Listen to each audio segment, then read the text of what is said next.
Слабонервным не смотреть. Огромные пауки атаковали Уфимский пригород. Уже несколько жителей поселков Нагаева и Акбердина обратились за медицинской помощью после укуса членистоногого. Это так называемый «желтый сак», посеявший панику еще прошлым летом. И вот, как видно, башкирские морозы ему оказались не страшны. Он продолжает увеличивать популяцию. Подробности у Юлии Нигматуллиной. Вот явно они на охоту вышли.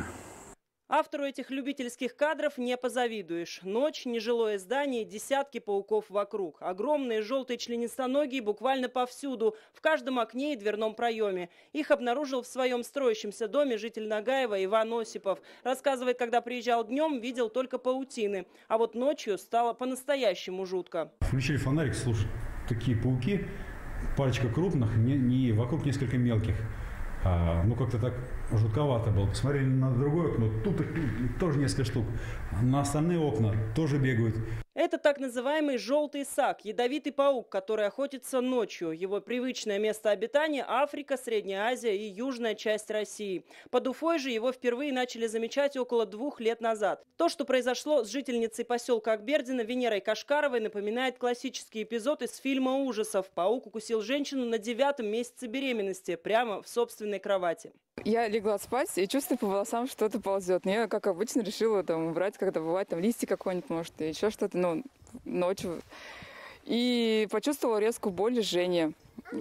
Что-то укусило, у меня палец сразу моментально начал опухать. Распухшую вместе укуса руку Венера обработала спиртовым раствором и выпила таблетку супрастина. К счастью, все обошлось, и уже через пару дней женщина в срок родила здорового малыша. По словам медиков, укус желтого сака не смертелен для человека, но достаточно токсичен и вызывает жгучую боль.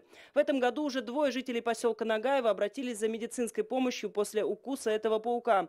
Еще один случай зафиксирован в Давлекановском районе республики. На укусы пауков, как правило, развиваются токсические действия. Это могут быть гемолитические действия яда паука, либо нейротоксическое действие. С наиболее тяжелым проявлением инсектной аллергии, так называемой, которая развивается в результате укуса насекомым, является анафилактический шок.